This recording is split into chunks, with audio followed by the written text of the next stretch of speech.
Hello, my name is Liz Dunbar. I am Japanese American.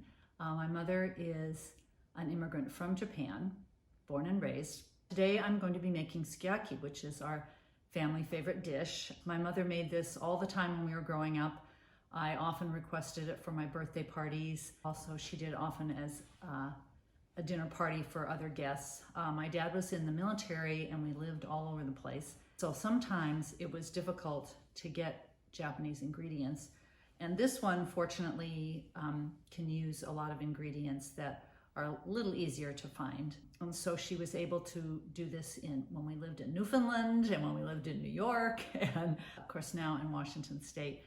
Originally the meat, you'd have to buy it as a solid piece, freeze it, and then slice it yourself. So I remember many times trying to slice frozen meat very thinly, which was really a challenge. It's a very home kind of meal. You don't find this in Japanese restaurants very much because it really is more of a family meal because you do cook it at the table and you kind of eat it as it's cooked.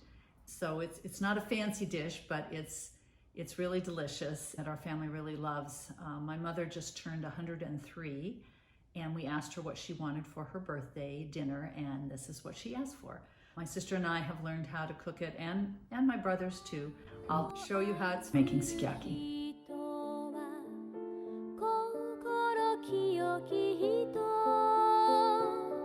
This is a meal that you cook at the table, and I start with a little butter because you use really lean meat, and so you don't want it to stick to the pan. First ingredient that goes in is this very thinly sliced lean beef. Once that cooks a little bit, then you start adding the vegetables, and we have napa cabbage, shiitake mushrooms, green onions, white onion, and enoki mushrooms.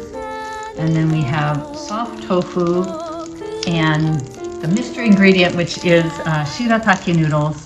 These are Japanese yam noodles. They're really nice because they absorb all the flavors of the sauce. And then the sauce is made with sake, soy sauce, sugar, mirin, and a little hot water when needed to thin the sauce. So I'm going to start with the meat. Food is all laid out like this because in Japanese food, presentation is really important. So things need to look pretty as you're cooking and as you're starting to cook. I have this set about 350 degrees, again, just to get the meat brown to begin with. And once it's brown, then you push it to one side and start adding the vegetables. Add some onion.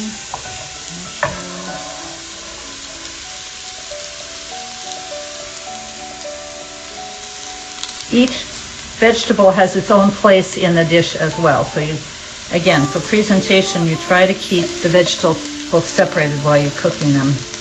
Add a little sake, soy sauce,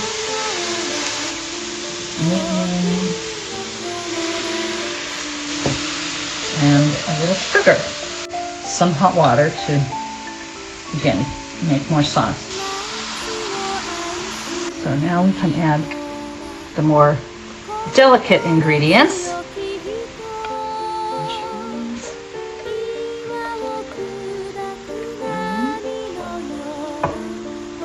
My husband doesn't eat meat anymore.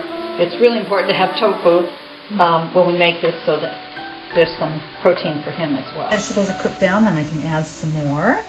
Again, keeping them in the different sections of the dish. And it's time for some more seasonings.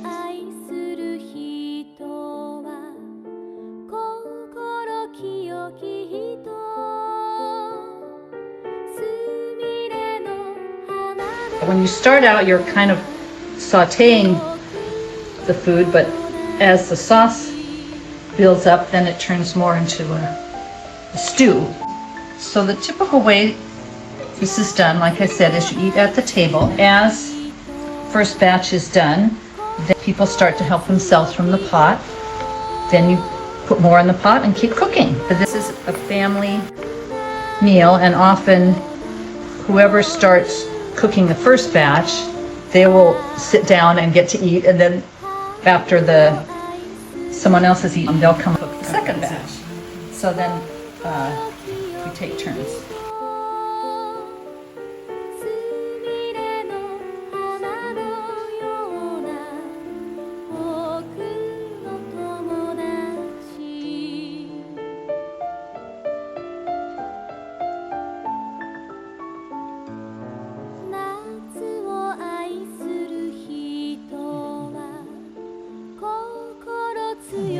いただきます。